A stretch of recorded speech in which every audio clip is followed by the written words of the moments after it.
أنا I. أنا أكتب I write. نحن we. نحن ندرس we study. أنت you. أنت تقرأ you read. أنت is used only for masculine. Anti in the meaning of anta, but it is used only for feminine. As anti, its meaning you. Anti tadhabina, you go. Antuma, you two. Antuma taktubani, you two write.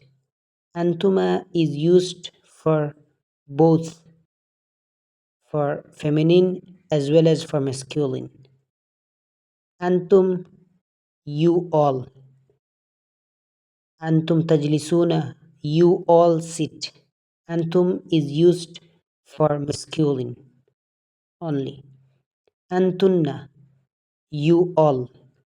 Antunna tasma'na, you all listen. Antunna is used only for feminine.